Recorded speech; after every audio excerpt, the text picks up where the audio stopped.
En 1954, la République démocratique du Congo avait les mêmes conditions d'études que celles offertes dans les grandes universités des États-Unis. Après 32 ans de dictature, plus de 17 ans de guerre, arrive la misère.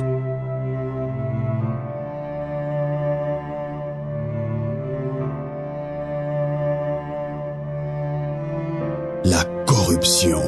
L'homme congolais est arrivé au point où, devant l'argent, il n'existe plus. L'harcèlement sexuel.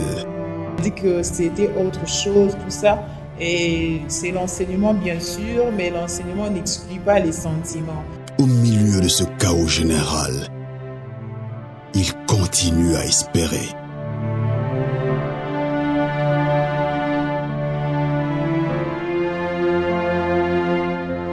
I still believe there is a bright future for the Congo. Un film produit par Congo Mikili Cinéma, par le même réalisateur du documentaire, Mamadou Ndala. Hope in Darkness, l'espoir dans l'obscurité. Disponible en vidéo, en demande sur Congo Mikili à partir du 1er mai 2015, à seulement $4. Ndenge nini kosala pona ko benga Congo na benga Congo.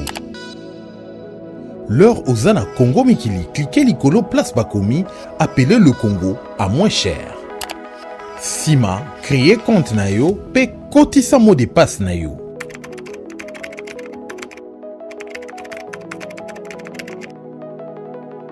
Sima nango, cliquez likolo place bakomi, acheter. Enfin, pona montant ya carte Oyo Olingi. Mbala moko unité ekozala rechargé na compte na yo. Okoki kobenga à partir ya téléphone portable to ya téléphone fixe. Ngasi na babenga nga na benga Congo. Na basombela nga pe na carte benga Congo babenga nga na lemba lisolo. Nga moko na ye. Na sombi benga Congo. Na sololi. Na resololi. Na sololi. Pona mituna to mindondo, benga biso na 001 514 700 2199. Olingi ko benga Congo, bengacongo.com.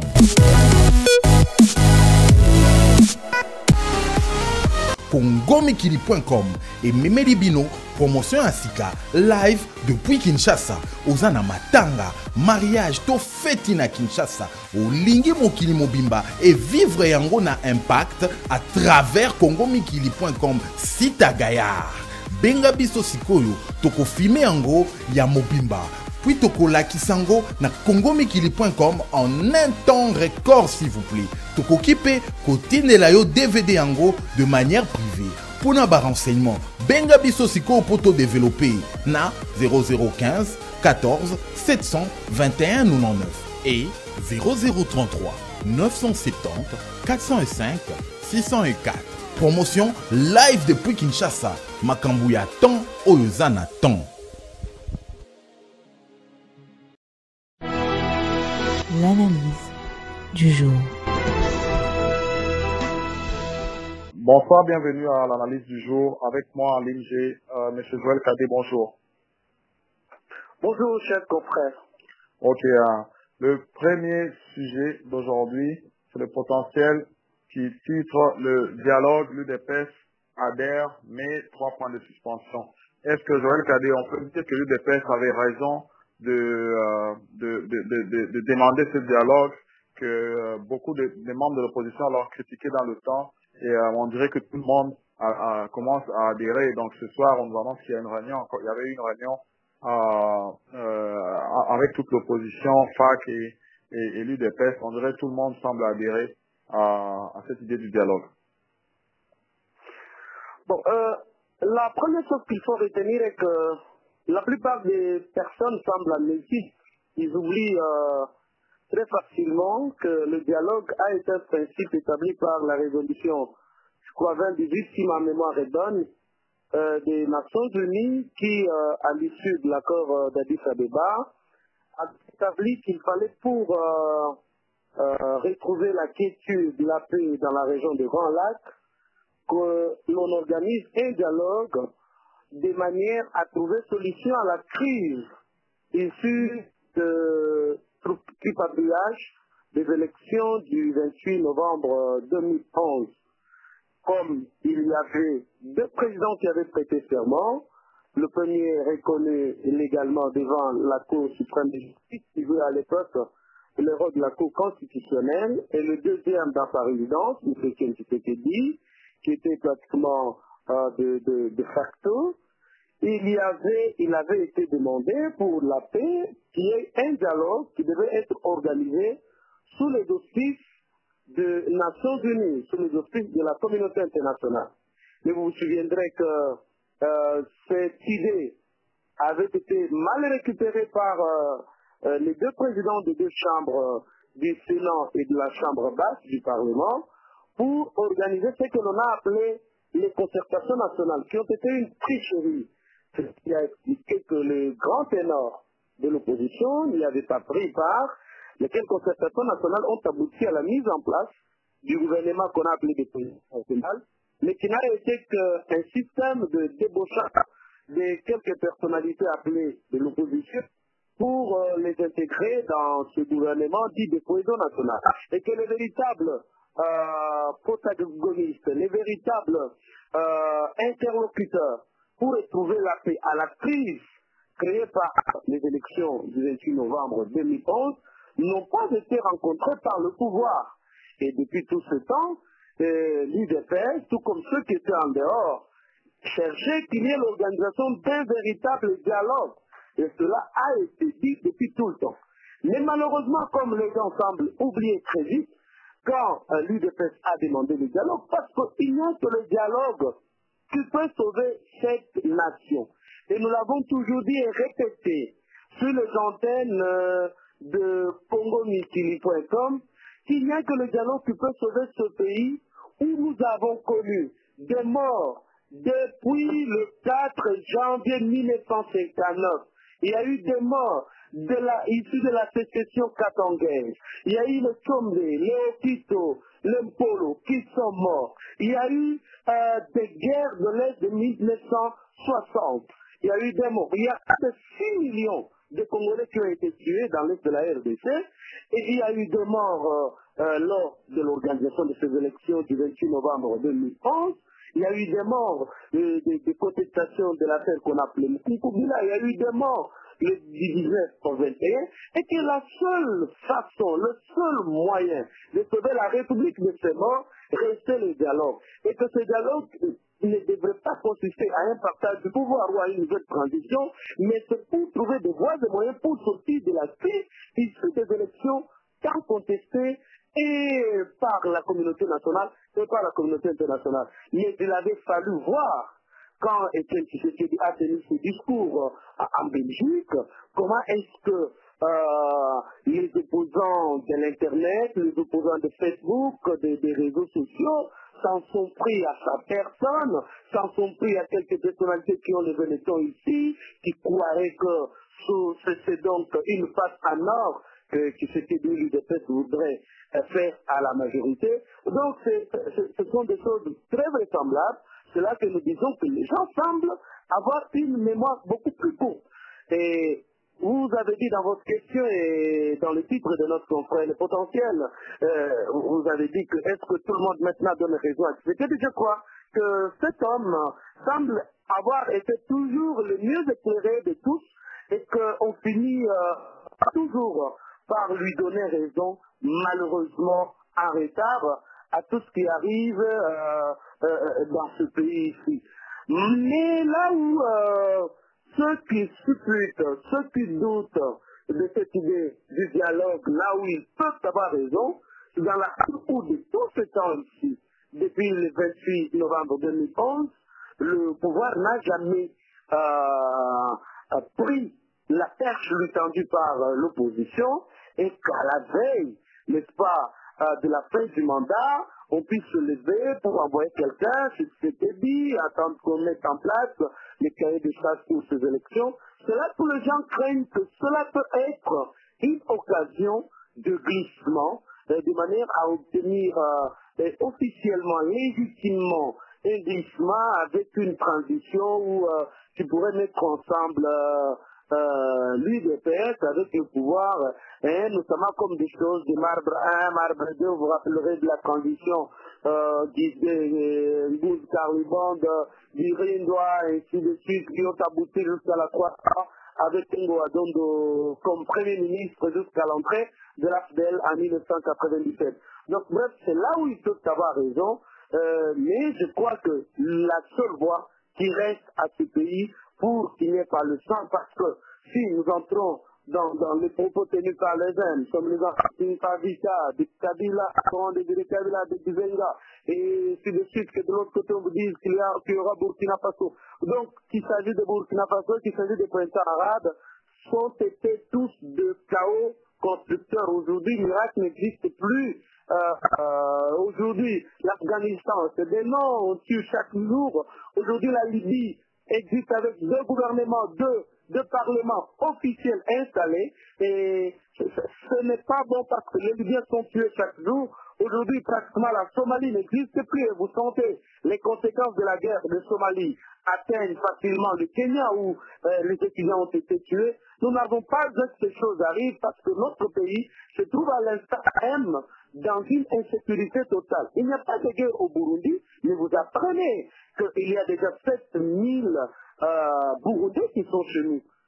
Vous vous rappellerez que toutes les guerres importées, exportées de l'extérieur en RDC viennent du seul fait que les Zaïre avaient à l'époque, en 1994, ouvert les frontières au Rwanda pour recevoir les réfugiés. Et c'est de là que nous avons exporté la guerre, partie de l'Ouganda, passant par le Rwanda, pour atteindre chez nous. Je crois qu'il y a lieu qu'on ouvre les vents pour ne pas tomber dans la diversion, dans la distraction. L'heure est grave et que le dialogue entre les véritables Congolais est important et nécessaire pour sauver le pays du chaos que l'on veut, dans lequel on veut nous plonger. Alors oui, M. Kadé, on passe directement au deuxième sujet. C'est le journal La Prospérité qui écrit la motion de défiance rejetée et Bochab sauvée. Hier dans l'analyse qu'on a fait hier avec le professeur Emongo, il parlait déjà de ça que minoritairement au Parlement, il y aurait aucune chance que Bochab soit inquiété. Selon toi, pourquoi l'opposition trouve que c'est nécessaire quand même d'essayer de rentrer ces motions en sachant déjà que ça va aller nulle part? Moi, je crois que les opposants qui nous semblent jouer le jeu de pouvoir, parce que tout le monde savait que la majorité, telle qu'elle est établie aujourd'hui, d'une manière compactée, ils ne pouvaient pas laisser passer cette motion-là. Et que pour faire voir à l'opinion que cette opposition travaille, on a introduit cette motion pour rire. Bien sûr qu'il y a un confrère ce matin qui a dit dans un débat contradictoire, nous étions avec lui, qu'il s'agissait que l'opposition a fait un travail, fait le service minimum, mais je crois que cette opposition savait à quoi cela pouvait aboutir. C'est la première observation que je fais. En conséquence, je pense que c'est un peu du théâtre de chez nous, où les adversaires, nous, l'opposition savait qu'ils allaient jouer de cette façon et que l'adversaire allait réagir de cette manière. Donc c'est comme un coach qui sait que si j'aligne tel joueur, on va le contrebalancer par tel autre joueur et le jeu va terminer à un tel niveau. Donc c'est comme si on savait tout cela. À un moment donné, lorsque vous connaissez les jeux de votre adversaire, il y a lieu de changer de tactique. Mais notre opposition ne veut pas changer de tactique. C'est là que je dis qu'il n'y a pas une vision, un idéal dans cette opposition pour qu'on obtienne l'alternance dans ce pays. Et que peut-être qu'il joue le jeu de manière à faire perdurer le statu quo dans ce pays.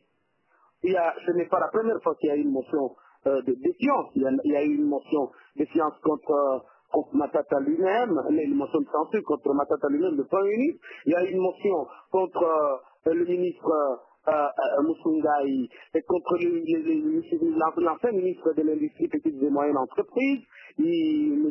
Rémi Musungai. Il y a eu une motion contre le ministre Kitebi, des Finances, et ça n'a jamais abouti. Donc il y a toujours une motion financière que la majorité provoque pour rejeter la motion sur le plan de la forme. Ça, c'est la première observation. La deuxième observation, c'est qu'il y a le refus de la démocratie dans notre pays. Ce qu'on aurait dû souhaiter, comme le président Beninako avait dit à sa campagne pour son élection comme président de l'Assemblée nationale, il avait dit que le palais du peuple allait être le temple de la démocratie. Mais là, il y a un reniement de la démocratie au sein de cette chambre basse. Pourquoi je le dis? Parce qu'on pouvait laisser Évariste Bochap répondre. On aurait dû laisser à l'époque Tite Musungai répondre. Mais quand on leur refuse de s'exprimer, donc il y a le refus de la liberté d'expression. On pouvait les laisser s'exprimer parce qu'on connaît que la majorité allait agir d'une manière compactée et tout passer au vote et que la majorité agisse comme à l'époque de l'ancien vice-premier ministre Lou Batambo pour le sauver de justesse du vote dans les urnes. C'est là qu'on pouvait savoir, ça fallait être aussi un test de maturité, d'unité, de cohésion au sein de cette opposition, mais on reste dans les questions de forme. Or, on sait qu'en justice, tout ce qui soulève les questions de forme, on appelle cela comme des dilatoires pour éviter que la vérité, qu'on examine les fonds. Là, on n'a pas examiné le fond de la question, on est resté au niveau de la forme, donc ça voudrait simplement dire qu'aujourd'hui, Bochap pourrait être considéré comme coupable, et pourtant si on pouvait passer dans le fond de la chose, il pouvait encore une fois de plus s'expliquer, on passerait, et à la motion, il y aurait eu des députés de la majorité qui allaient le suivre, il y aurait eu des opposants qui allaient les condamner, et en fin de compte, ils pouvaient être disculpés ou innocentés à l'issue, n'est-ce pas, de ce vote. Mais là, l'opinion va garder encore que non, on a évité d'établir la vérité.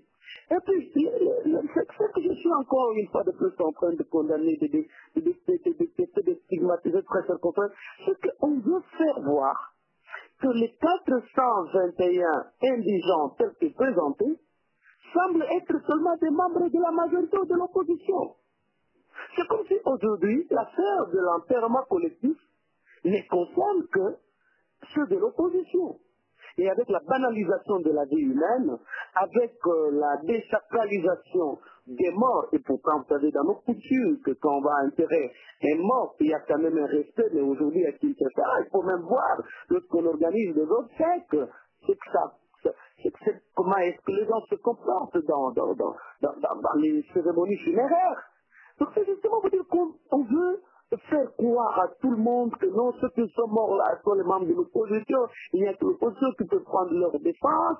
Non, il y a lieu de corriger cela et laisser que la démocratie puisse s'installer dans notre pays.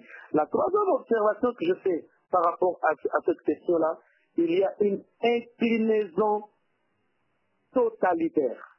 Une inclinaison totalitaire, non pas qu'il s'agit d'un chef de l'État qui veut imposer sa dictature, mais un groupe d'individus a pris en otage toute une nation.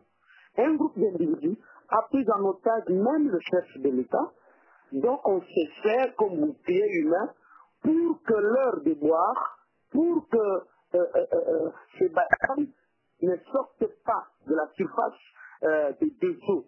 Alors pour cela, on doit se dire non, le chef, on est en train de se protéger, on est en train de se défendre et en conséquence, ce qu'ils ont commis comme bavure, ça ne peut pas ressortir de la surface des eaux et en conséquence, ils se protègent. Et j'ai peur, avec les jeux tels que joués par les opposants, aujourd'hui le pouvoir qui semble jouer pratiquement dans le sens qu'attend l'adversaire, parce que je n'ai jamais vu un coach, qu'il s'agisse de Real Madrid, qui connaît que le Barcelone va jouer de cette manière, puisse aligner des joueurs de manière à se faire gagner par l'adversaire en face. Donc, c'est vous dites qu'on tend vraiment vers une dictature d'un parti, une dictature partisane, une dictature d'un groupe d'individus, une vingtaine, une cinquantaine, qui va prendre tout le monde en otage, qui va prendre le pays en otage, et si le pouvoir doit se conserver au sein de ce groupe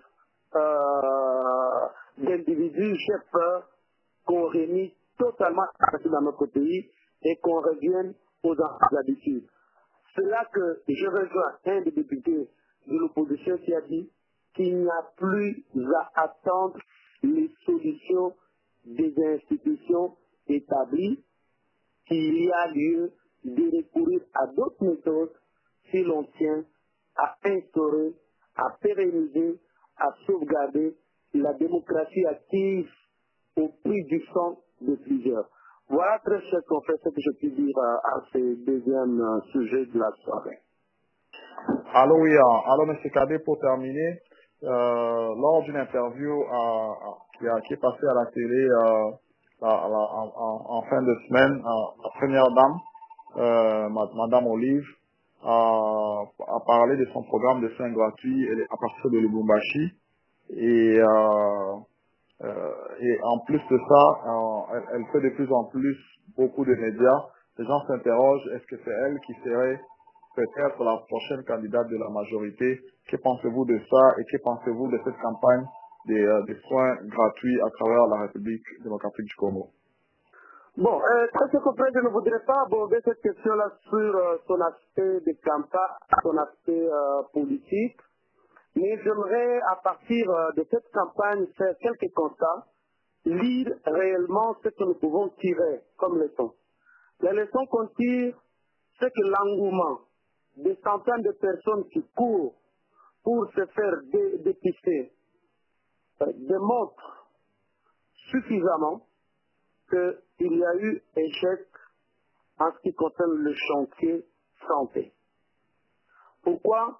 C'est que l'État est dans l'incapacité d'organiser les soins de santé pour sa population.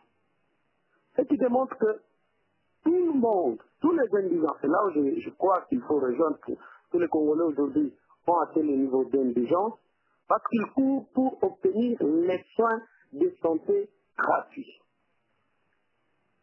Et en conséquence, ce qu'on peut retenir est que c'est un chantier échec et que les Congolais ne sont pas en mesure seuls de se prendre en charge. C'est là que vous voyez ceux qui sont au pouvoir, ceux qui ont les moyens, courir en Afrique du Sud, courir en Inde ou en Europe pour se faire soigner. Parce qu'au pays, on n'a pas le moyen pour se prendre en charge, même pour de petites maladies. Et c'est là que l'on trouve cet engouement. Et je ne connais pas les intentions derrière. En tout cas, je ne peux pas soupçonner quoi que ce soit.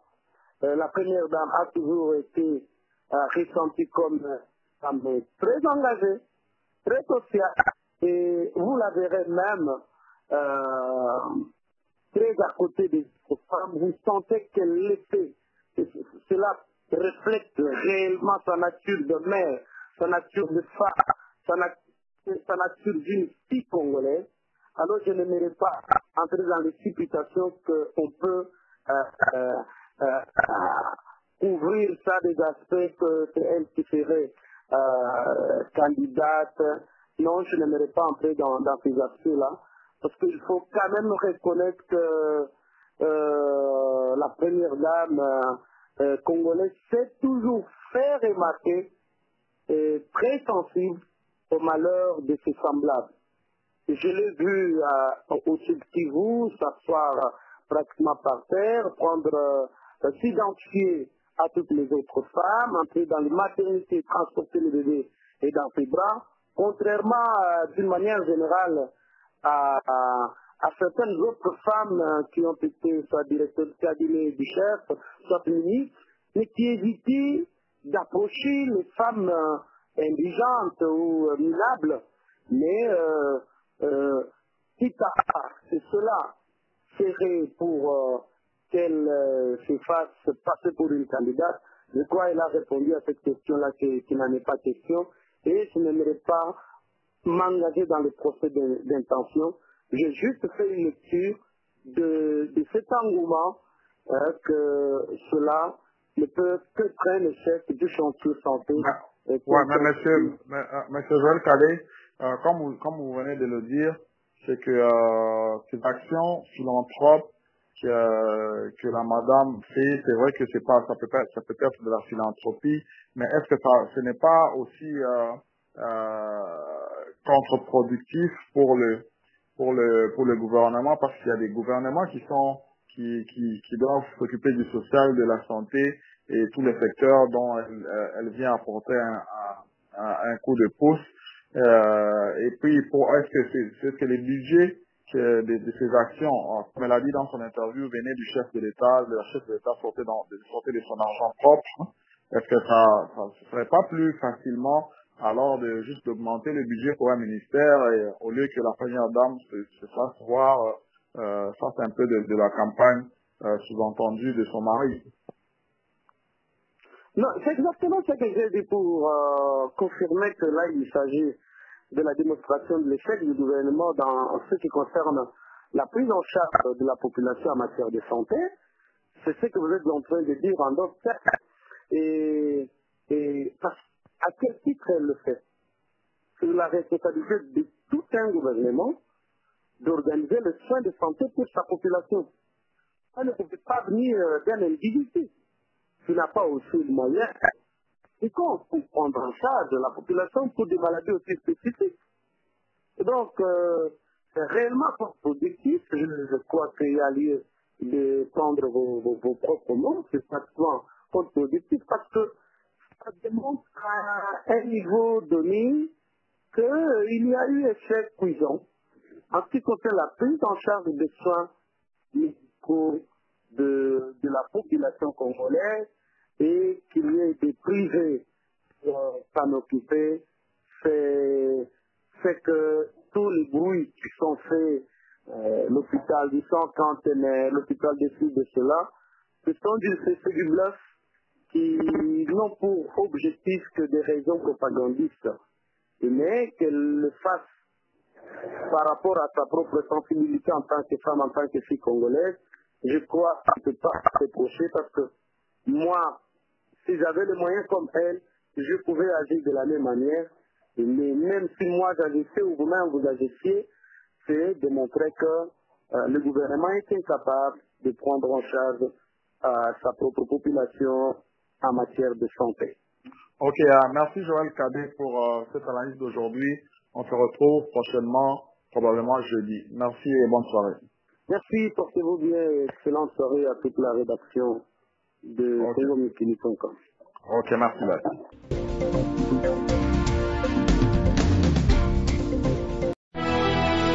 L'analyse du jour.